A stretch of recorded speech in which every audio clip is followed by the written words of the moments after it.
আমার বোনের ফ্রেন্ড রেখেছিল আমাদের বাড়িতে এবং ভাবছিলাম ওদের জন্য কি বানানো যায়, কিন্তু ভাবার কি কোনো দরকার আছে? ওরা তো বলে দিয়েছে ওরা কি খাবে। ওরা খাবে আমার হাতের special momo, and trust me guys, ওরা অনেক বেশি পছন্দ করেছে। আমি মোমো বানাচ্ছি আটা দিয়ে। মোমো বানাতে জাস্ট ময়দাই লাগে এমন না বিষয়টা। ময়দার মোমো একটু সফট হয় এবং আটার মোমো একটু হার্ড হয়, কিন্তু দুইটাই মজা। সো আমি 1 ঘন্টা আগে গরম পানির ভিতরে আটা আর একটু লবণ দিয়ে একটু নরম খামির বানিয়ে রেখেছি। এরপরে আমি অল্প অল্প করে খামিয়ে নিচ্ছি এবং গোল করে বড় রুটির মতো বেলে নিচ্ছি। একটা ইম্পর্টেন্ট কথা বলি, মোমো সুন্দর করতে চাইলে যখন রুটিটা বেল তখন দেবা কর্নফ্লাওয়ার। খামির আগে এবং পিছিয়ে কর্নফ্লাওয়ার দিয়ে মোমোটা বেস্ট হবে, আর একটার গায়ে আরেকটা লেগে যাবে না। আমার এখানে কর্নফ্লাওয়ার নাই, তাই আমি আটাই দিয়েছি। দেখতেই পাচ্ছ একটা বড় রুটি বেলে নিয়েছি, অ্যান্ড দেন চকলেটের বক্সের ঢাকনা দিয়ে কেটে নিচ্ছি সবগুলো গোল গোল করে। আবারও বলছি, মন দিয়ে শুনবা, রুটির আগে এবং পরে কর্নফ্লাওয়ার মাখাবা, তাহলে একটার সাথে আরেকটা স্টিক করবে না। এই যে আমার সবগুলো বানানো শেষ। তোমরা চাইলে এটা ডিপ ফ্রিজে রাখতে পারবা এয়ার টাইট কন্টেনারে। এবার মোমোর ভিতরটা বানাবো। আমার নিয়ম একটু ডিফারেন্ট। আমি বড় একটা মাংসের পিস নিয়ে সেদ্ধ করে নিয়েছি,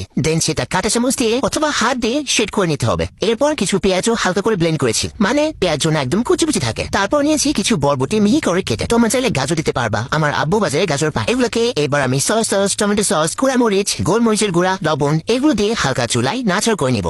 আমি আসলে সিদ্ধ তেমন খাই না, এভাবে আমার বেশি মজা লাগে। সো সবকিছু রেডি। এবার আমি আমার বোন মিলে বানাতে বসলাম মোমো। এই যে দেখো সবগুলো বানানো শেষ, এবার স্টিম করার পালা। এই জন্য বড় একটা হাঁড়ি নিয়েছি এবং হাঁড়িতে দিয়েছি অল্প পানি, আর নিয়েছি এই স্টিমারটা। এই স্টিমারটাতে ভালো করে তেল মেখে নিয়েছি, যাতে মোমো এরপরে দিলে নিচে লেগে না যায়। তারপর স্টিমারটা দিয়ে দিলাম এবং একটার পর একটা মোমো বসিয়ে দিচ্ছি আর ঢাকা দিয়ে রাখলাম। এভাবে 10 থেকে 15 মিনিট সময় লাগবে।